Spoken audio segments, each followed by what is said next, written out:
Hello, dear friends. Um, Last Shabbat was the 15th day of the month of Av, known as Tu B'Av, which means, of course, the 15th day of Av, and has become a day where the Mishnah says about it, Lo hayu yamim tovim liYisrael. There were not better, happier days for the people of Israel, like the 15th day of Av and the day of Yom Kippur. And what happened on those days of the 15th of Av and Yom Kippur that were days of jubilation and joy? That the daughters of Israel would go out and basically they would be matchmakers who would match the boys and the girls together and try to help them find a partner in life. Now, what was the origin of this? The Mishnah, which says this in the end of Ta'anit, chapter 4, Mishnah 8, doesn't mention it, but the story we know, the historical origin, is taken from the book of Judges, Shoftim, chapter 19. In chapter 19, there's an unusual story, and I'll just say it as briefly as possible. In this story, there is a Levite man who took a concubine for a wife. Even that is a complicated issue. What does it take it to concubine for a wife? Why not just take a wife for a wife? I'll just try to explain it the way Nachmanides does in the 13th century to make it more understandable. He says it's a marriage without the responsibilities of the ketubah. I don't know if you, well, I don't know what my viewers are, but basically in a Jewish marriage, there's what's called a ketubah. The ketubah are the obligations that the husband has to the wife, three obligations based on the Torah, and also obligations of what happens if he lets her go and if they get divorced, financial obligations. It appears, according to Nachmanides, that a concubine or a pilegesh is somebody who is actually married to the individual but is willing to forego the various obligations if the marriage does not work out, is not successful. That's one of the interpretations. Obviously, this has to be also put into the perspective in antiquity because we also have this term before the Torah was given, but I'm not going to go into that detail. I just want to relate the story. So the story is that this concubine wife of his, this Pilegesh, was unfaithful to him, and because of that they broke apart, but then he wanted to get back together with him. So she was back at the house of her father, and he goes to the father and he tries to convince her to come back to him because he misses her. And they decide yes, and the father makes a little dinner and whatever, and eventually they go on their way back to where they had been, which is in Beit Lechem Yehuda. But on the way, it's a long way to go. And on the way, they go by the town of Jerusalem, which in those days was the Jebusite town, a non-Jewish town, Yavuz. And the lad who's working with this, who's helping this fellow and his wife, he's saying, let's go into this town. It's getting late. He says, no, I don't want to go into the non-Jewish town of the Jebusites. Who knows what they're going to do with me? After all, they're idol worshippers. Says, let's go to the Giv'ah. That's the next town. So they go into the town called Giv'ah, which is part of the tribe of Benjamin. And there's a fellow there who takes them in, and they stay at his house. And then you have an unusual story, just like the story of Sodom, in the book of Genesis. It says that the whole town comes to the door, and they want to know, who is this person who you brought into the town and his wife? And just like Lot tries to protect his guests, so in the book of Genesis, so too, this man from the Giv'ah, the one who is the host, says, please don't touch them, don't touch his wife. I have a daughter, and if you want, you can have her. But in the end, they break their way in, and they take the Piglegesh, the man's wife, and they rape her. And in the morning, he opens up the door from the mob and sees her dead on the doorstep. And then he cuts up her body into 12 parts. And he sends it to all the 12 tribes of Israel, saying, look what they did to my wife, these people from Benjamin. And the tribe of Judah, which is a large tribe, they are angered by this, and they decide to attack Benjamin. And there's a war between Judah and Benjamin. This war goes on. You can read chapter 19 to find out exactly what happens in this war. But in the end of the war, the Yehuda wins the war and ostracizes the tribe of Benjamin, that the tribe of Benjamin should never marry the women of any other tribe but its own. But after a while, this becomes a difficult situation as the years go by. And eventually there is some remorse, and Benjamin changes and the tribes change. And finally they say, you know what, we have to find a way. We took an oath, but maybe there's a way to get around it. And they decide that on that day of the 15th of Av, they will allow Benjamin to marry into the rest of the tribes. What the will will be done because of the oath is that the girls from the other tribes will walk into the forest, and the boys of Benjamin will meet them in the forest, sort of informally, and that way it will happen. It won't be formal matchmaking, but informal. Based on this story, the 15th day of Av becomes a day of matchmaking and a day of happiness and a day of trying to put couples together in our tradition. So that's the 15th of Av. But the interesting thing is that the Talmud says it wasn't just the 15th of Av, it was also Yom Kippur. Now, the 15th of Av is also interesting because it's 6 days after the day we commemorate the destruction of the temple, which is the 9th of Av, the destruction of 2 temples.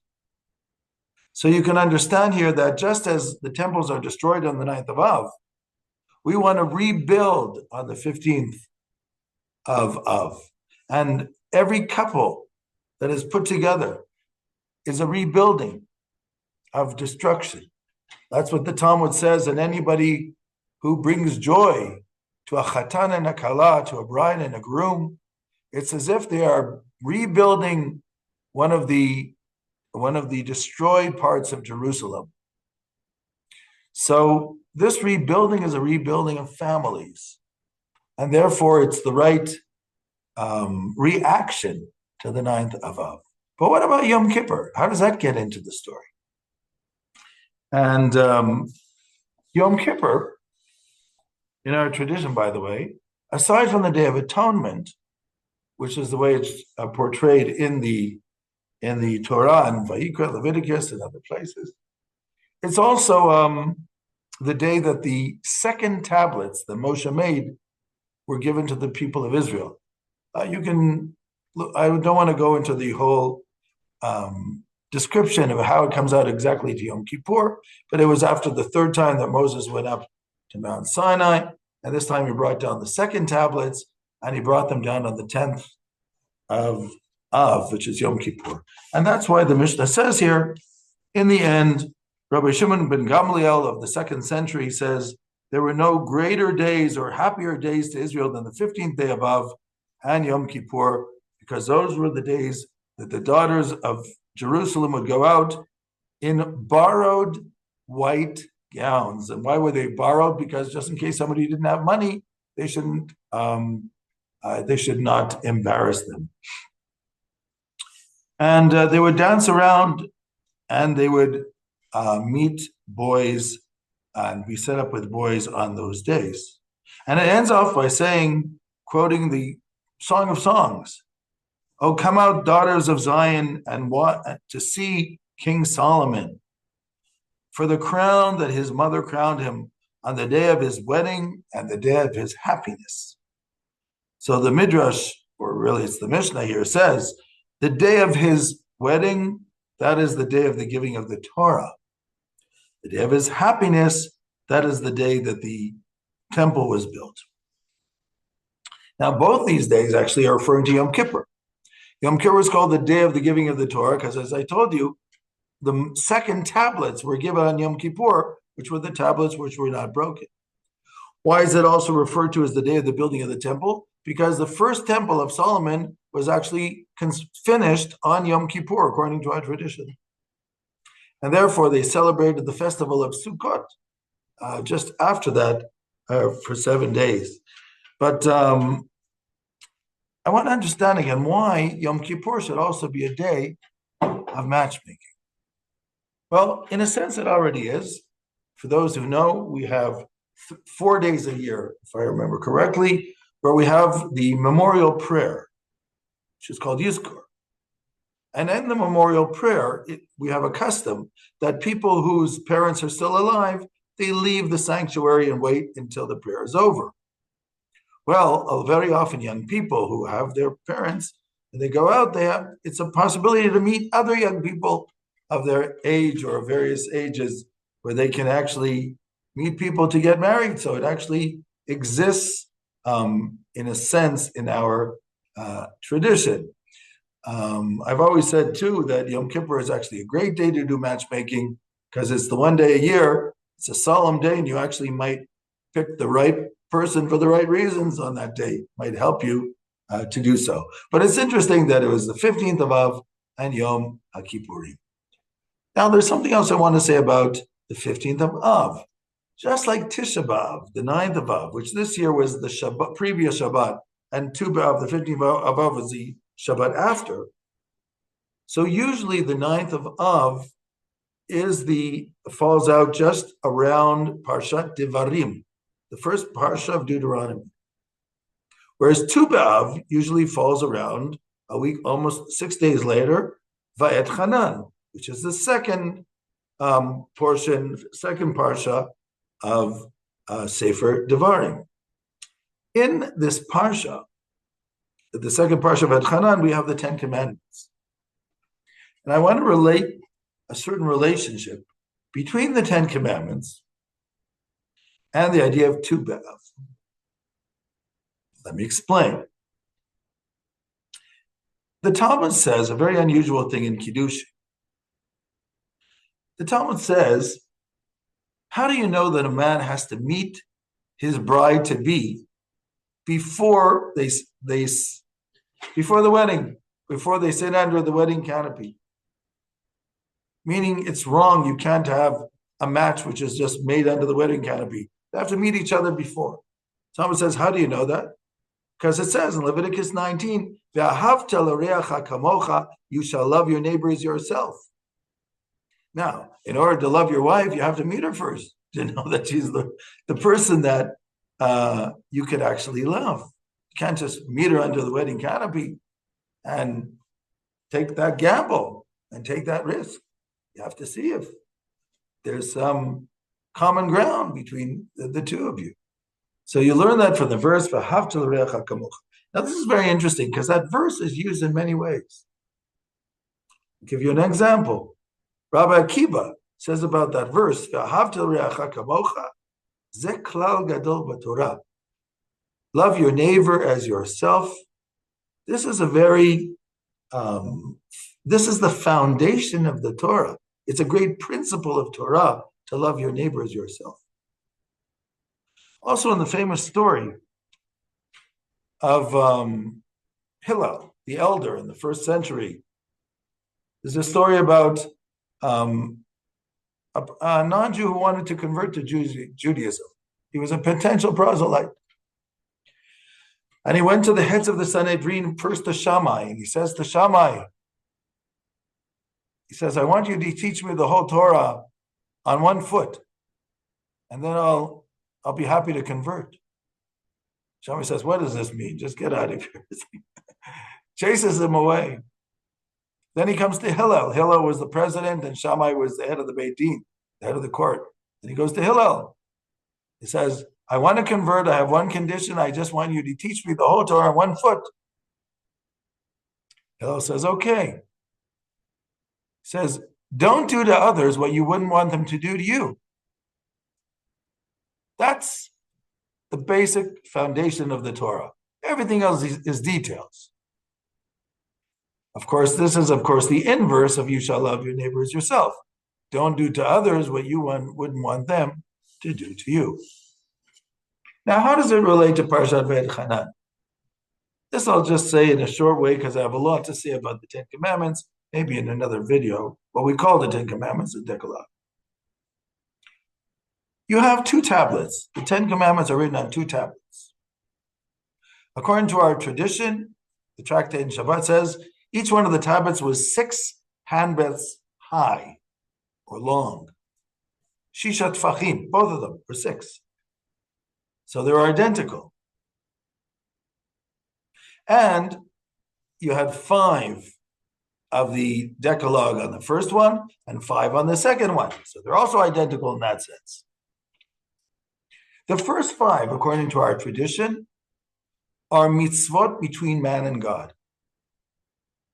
Ben Adam Lamakom. Belief in God, according to Maimonides, where it says that I'm the Lord your God who took you out of Egypt. There's actually an argument, a controversy about what that means. I wrote an article about it. Number 2, do not have other gods besides me and don't make idols. Number 3, do not take God's name in vain. Number 4, to remember the Sabbath or to keep the Sabbath, as it says in Deuteronomy. And number 5, to honor your parents, which is also considered between man and God, according to the Talmud and Sanhedrin, because when a child is born, there are 3 partners, the father, the mother, and God gives the breath of life, which is the soul, the inner soul, the neshama. And then on the left-hand side, you have 5 mitzvot which are between man and man. Lo tirtzach, don't kill. Lo tinaf, do not commit adultery. Lo tignov, do not steal. Lo taneh b'reachai shav, don't bear a false witness in a court. Lo tachmod, do not covet, do not desire things that don't belong to you. All these things between man and man. What is the significance of having, therefore, the 2 tablets? So I explain it like this.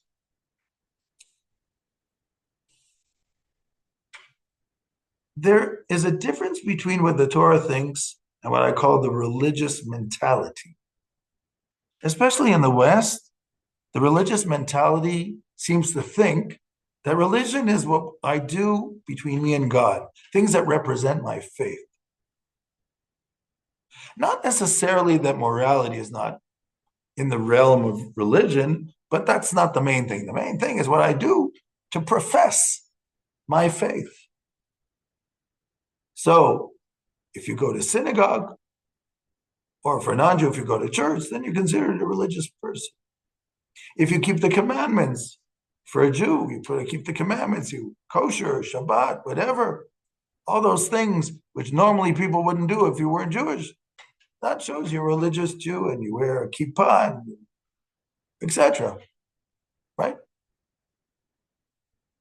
However, and we consider the other things, the moral stuff. Don't steal, don't murder, whatever.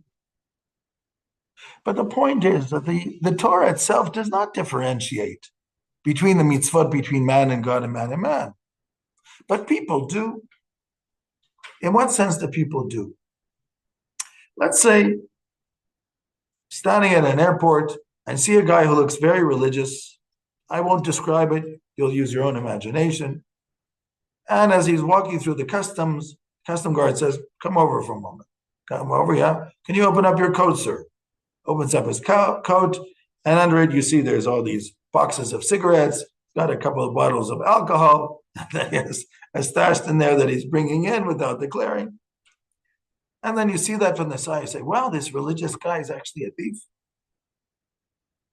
But let's say you saw that same person. I'm explaining now, unfortunately, what's sometimes in the Jewish mentality too, people think. And you see that same guy, and he's sitting in, I don't know, he's sitting in a restaurant somewhere eating ham. And Jews don't eat pig, of course, among other things. You wouldn't say, wow, that's a religious Jew who eats pork. You would say, it's not a religious Jew because he's eating pork, right? Meaning people think that the definition of religion is only the mitzvot between man and God and not the mitzvot between man and man. But the Torah doesn't differentiate, just like the 2 tablets are the same size, doesn't differentiate. It's not a hierarchy from 1 to 10, as I was explaining to somebody the other day. The same Torah that says to keep the Sabbath is the same Torah that says in Vayikra 19 not to steal and not to lie and not to put a stumbling block before the blind and not to cheat in business. All these things are said by the Torah. It doesn't say one's more important than the other. If anything, in halakha, in Jewish law, if you look at Maimonides, you might say the things between man and man are more severe. Why? Because we have a basic principle that Yom Kippur is a day of forgiveness. When we come to the synagogue on Yom Kippur, and that's why it's considered such a mega holiday, because on Yom Kippur, if you really resolve to repent, to change your ways, God forgives. Rabbi Yehuda Anasi says the very essence of the day brings atonement. However, the Rambam elucidates on this or clarifies, says that's only things between man and God. Things between man and man. If you hurt somebody, if you stole from somebody, if you did character assassination by gossiping about somebody, it's not enough to ask God for forgiveness. You have to ask that person for forgiveness because you did damage. And you have to admit your damage to that individual, or else God can't forgive. So, what's more severe? Things between man and God or man and man? From this perspective, it seems that maybe it's more severe, the things between man and man. It's a hard thing. It's easy to put on tefillin 5 times. It's very difficult not to cheat in business when you have an opportunity. It's easy to go through the book of Psalms, but it's difficult when you have nothing, sometimes not to steal if you have the opportunity. You have to overcome yourself. Or it's difficult not to say something bad about your opponent when you can get away with it. So what is more difficult? What is more severe in life? Vilna Gaon once said that the main reason we're put in this world, this is Chaim Volozhin, his student said, has to do with the commands between man and man, the negative commands, meaning what not to do, meaning not to hurt people. Let me put it that way. Just not to hurt. That's one of the hardest things that we have to learn to do. And of course, to help. I'm saying the minimum is not to hurt. And this is the meaning, v'ahavta l'reacha kamoch. Or as Hillel inverted and said, don't do to others what you wouldn't want them to do to you. And love your neighbor as yourself means be there for others. Learn that there are other people too who have difficulties in life, who have pain like you. It's a level to reach. It's not a simple level. Now, how does this relate to Tu B'Av, the 15th of Av? The Talmud says in Kiddushin, and I said this before, you're not allowed to marry a woman without meeting her first, because it says, and you shall love your neighbor as yourself. Why this verse? Because the relationship between myself and others begins at home. When I take somebody as my spouse, this is the person I want to work with. If I can't relate to them correctly, if I can't love them as another human being and give them respect, then I can't do it with anybody, because this was the one individual I thought was special. So if you can't do it with your own spouse, with your own kids, how are you going to do it with anybody else? So the Torah says, by taking this woman or by taking this man for your partner, you are now starting the journey of what it means to love your neighbor as yourself. Because this is your neighbor, they live right in your house. And your children are going to be that neighbor who's going to be living in your house. This is going to introduce you to the world of working with people for mutual benefit and mutual growth. And if you can do it at home, you can do it anywhere. So you have to meet your wife before she comes to the chuppah, because it says, and you shall love your neighbor as yourself. Shalom, shalom.